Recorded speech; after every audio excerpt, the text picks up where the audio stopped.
The Money Show with Bruce Whitfield is proudly brought to you by Absa Trade Management Online, the award-winning digital trade finance solution for growing your import and export business. Absa Corporate and Investment Banking. Absa is a registered FSP.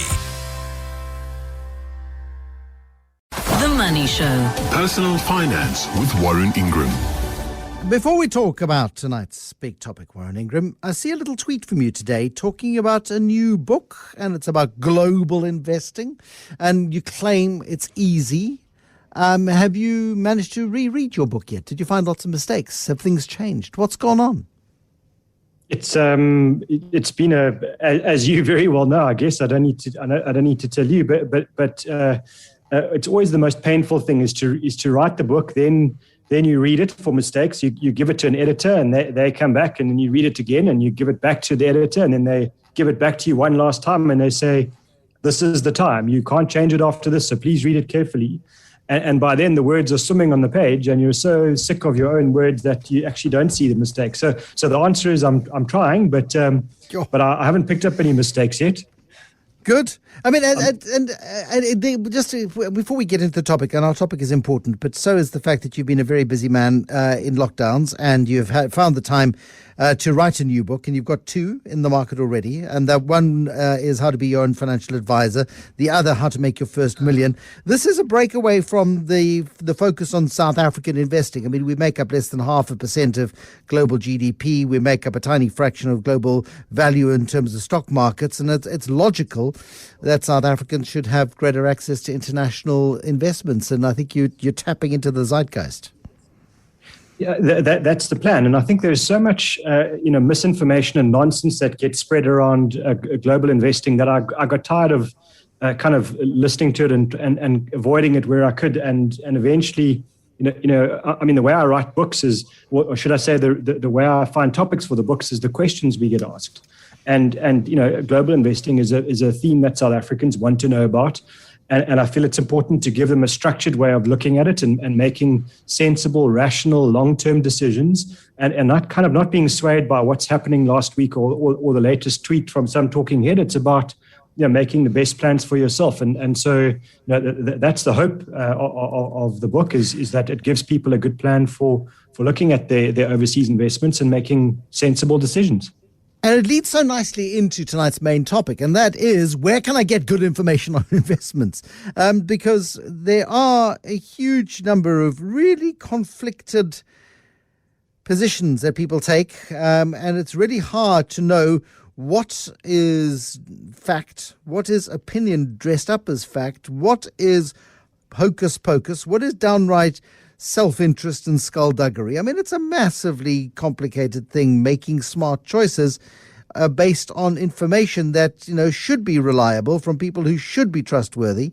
And it becomes very, very difficult. And I think what's kind of made life a lot worse or a lot more difficult for people is, the advent of social networks is interesting. We, all of us as human beings, instinctively trust our own close social network. So, if we've got friends that say to us, look, we found a great investment and we've been putting money into it for the last months or years and things are going well, that breaks through a lot of our normal kind of ways of disseminating, bad information from good and our whole trust, deficit goes away because we're getting information from a trusted source.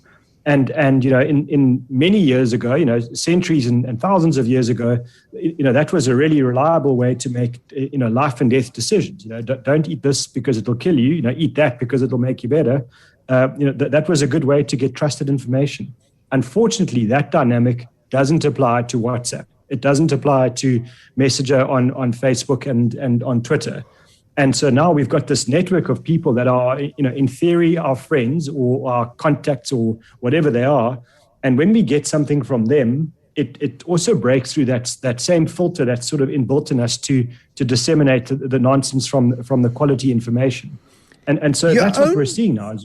You only have to have taken advice on a builder from a friend to know that if they can't trust you in the physical world, or if you can't trust them to give you a good recommendation on somebody who puts bricks on top of each other and theoretically hires a decent plumber and theoretically, knows what they're doing, then you can't trust them to give you money advice.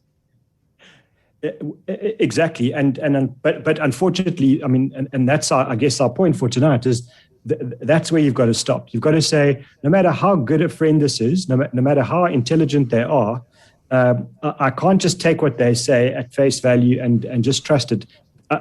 In reality, they might also have been duped in exactly the same process by someone they trust and the like.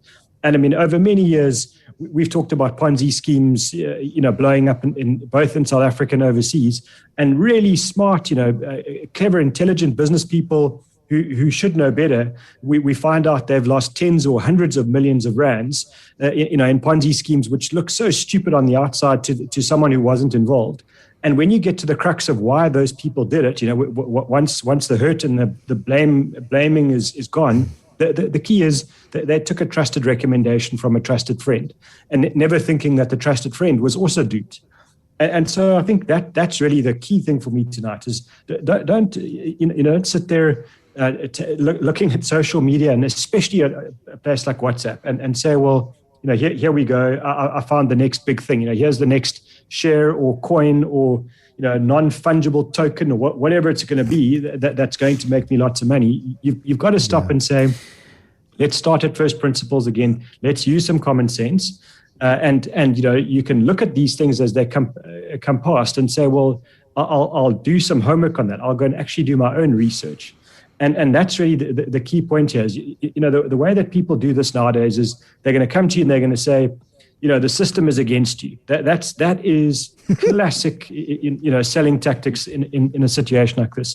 And it might not be people who are there to sell you a Ponzi scheme or a scam. They might be selling you some other investment which on the surface is legit, and there's nothing illegal about it. It's just lousy, And I feel a lot of the 12 J's fall into that category, or did fall into that category. But to me, in a situation like this, you've got to stop and say, when someone says, the system's against you, everything's rigged, don't disregard all information that tells you something to the contrary of what I'm about to tell you. Stop. Already, you need to know there's a 99 out of 100 chance that this thing is either a scam or it's rubbish. And then the next one is, this is a business marketing opportunity because I'm going to sell you this idea of an investment. And then what you need to do is sell this idea of the investment to 10 of your closest friends. That's called network marketing. And that's not how investments are done.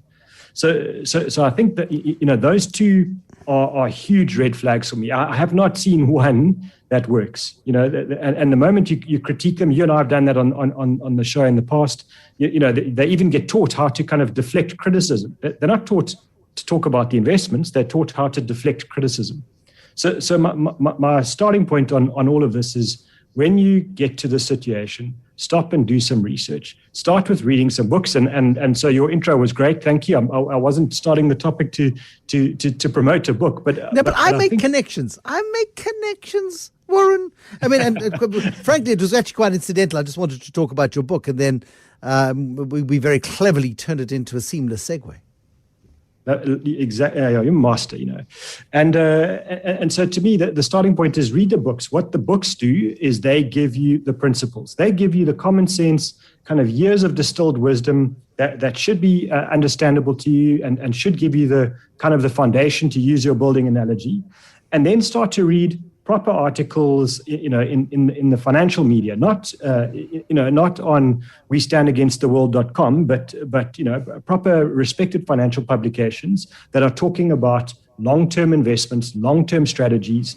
And then, this show, I think over the decades, this show has probably saved lots of people from some serious mistakes, and probably help a lot of people build their financial planning going forward. And it's all on common sense, basic principles. This is, it's surely not rocket science, because you and I understand it. But here's the thing. It is a fundamentally different proposition sitting and talking about it or listening to it. And then when it comes to filling in a piece of paper or going online and filling in the little blocks that says, I would like to take, my 100 Rand, and I would like to put 20% here and 30% there and 50% there. Suddenly what is, there's a drink in Moulin Rouge. It's green. The green genie comes down. It's absinthe. Absinthe, and it's just this green genie of doubt and indecision and paralysis grabs you in the gut and makes you want to smash your face against your desk, and you're going, but what if it's wrong? What if I've made a mistake? Because I can't afford to make a mistake. This is a dreadful, and it is. So turning theory into practice, to my mind, is one of the hardest things. It's nice to talk about it, but when you've got to be gutsy to make that decision, to pull the trigger on an investment decision, that's where you're tested. You really are. Here's two suggestions to help with that green. Is it green mist? The green genie? No, the green genie. It's I think it's absinthe, and it's if you drink absinthe, it makes you go crazy. And so I feel like when you're making an investment decision, particularly that fear of loss, that fear of that loss aversion, sort of that you have, this thing comes and sits and whispers in your ear. Are you sure? I love it. Are you doing the right thing? So my suggestion one. That sort of thing. I'm quite sane. Honestly, I am. Everything's fine. Lockdown's not got to me. Lockdown, it's fine. I like lockdown. It's been great. I'm okay. So suggestion number one, find somebody, and I'm saying an advisor in this instance, who will charge you for an hour. You talk them through what you want to do. You pay them for the hour, listen to what they've got to say, and go away and then implement if there is an agreement in what you're going to do, or if they give you different suggestions, go and implement those suggestions. So what that does is it breaks the chain between you worrying about that advisor trying to sell you something, because all they need to sell you is information for an hour based on your questions and your homework. Then go away, do some more homework if you need to, and then implement, or you'll implement because you've got a level of comfort. If you can't afford that advisor for the hour, one of the other ways is, and then look at your network, and I'm saying not your social media network, your network, and say, who in my network of friends of the family, aunts, uncles, etc., who of them have actually been investing for long periods of time and have actually done it successfully. And let me just talk it through with them in terms of my principles. Not someone who's 25 years old, unfortunately, and who's got a good Twitter handle, but someone who's actually done it for long periods of time. And then see what they've got to say and test your logic. Fantastic. Thank you, Warren. Good advice. Green Genie sits and shouts. Now, a question this evening. If you truly are the little man, somebody earns under 20,000 Rand per month, how do you go about building the future? This is from a concerned mother. And my son works and earns 15,000 Rand. I encourage him to stay at home because he saves money. Truth is, 2.5 years later, he's got nothing to show for it. He receives no medical aid or pension, only a fixed salary. He never joined the medical aid that I asked him to join, as he promised either. He's got 3,500 Rand he pays to my husband every month, which includes free everything, even clothes and transport. I'm at fault, says mother. He has only had one sit down with me, during which I worked out a financial plan for him, but this bore no fruit. Please give advice to what a 27-year-old must do to build a future with a limited income. How can I guide him? How can I direct him elsewhere? It's such a fabulous question. We'll get to that, concerned mother, in a moment. The Money Show. Personal Finance with Warren Ingram. Warren Ingram is a personal financial advisor, executive director at Galileo Capital, and multiple author of multiple books. Well, I think when you get to 3, it's multiple. So how do we help somebody who wants to set up a life, who wants to get onto the path of financial freedom, when they earn a limited amount of money, they really don't have very many expenses, but at the end of the month have very little to show for it because, hey, they're having fun. How does concerned mother deal with naughty son? So this is going to be the tough love segment. Oh dear! Because the reality is, okay. Yeah, you're actually. I think you hit the nail on the head right there. The reality is, you've got a 27-year-old son earning a decent salary, sitting at home and absolutely, living large. Loving it. And actually almost ripping the parents off. And at some point, you need to say as parents, the way that a bird learns to fly is you kick it out the nest. And 27 years old, earning a good salary, time to kick it out the nest. That's how the birdie flies. And unfortunately, all you're doing is enabling a problem. You're not helping. And, so to sit down, draft a plan and give it to somebody and they do nothing about it, they don't have medical aid, don't have medical aid with a decent salary, and you don't have to pay rent, proper rent. The reality is that's not ignorance. That's just sheer recklessness. That's just, unfortunately, saying, I'm still a child. I don't really care because I know you'll look after me. And at some point, you've got to stop that. So truthfully, I can give you the best financial advice in the world. And what you do need to do is take some parenting advice. And I'm not a parent, but what I will tell you is you're being taken advantage of, concerned mother, and you actually need to stop. Spoon feeding another plan is not going to help. It's just my blood's starting to boil now while I'm thinking about this. But you must see quite You must see quite a lot of it, though, Warren, where you've got parents with all the best intentions in the world are worried about little Johnny, little Caesar, little Freddie, and they don't want to be mean to them because their parents were mean to them and made them go and stand on their own 2 feet, and they don't want to be brutal because they resented their parents for that particular course of action. So, they want to keep peace in the home, and it's a hard conversation. But really, it is, before you have the financial planning conversation, it's the, right, kid, let's see you go out and survive on your own. And it's brutal, but you'll be doing them a favor, possibly. 27, Bruce, not a kid. 27. How many great businesses were started by people who were in their early 20s? Let me just give you a perspective on parenting here, Warren Ingram. I once asked Wayne McCurry at the end of a December holiday, hey, Wayne, what did you do? Oh, I welded my son a desk. And I thought, what a nice guy. What a dad. He said, and then the next thing Wayne said, and I hope he doesn't mind me repeating this, but I'm going to because it's lovely. He's so cute, that boy. So I looked at Wayne and I thought to myself, Wayne is a bit old to have a young child, but how old is he? Oh, he's 32. And Wayne had made his 32-year-old son a desk. He'd welded him a desk, made this beautiful desk for his son. He was so chuffed to have made it for his son. His son was so chuffed to have received it. His son wasn't living at home, son independent.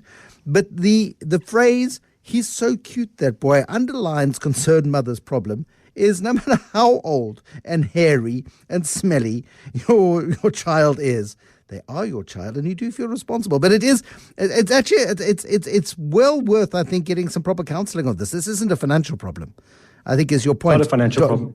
Dr. Phil, right. Warren, sorry.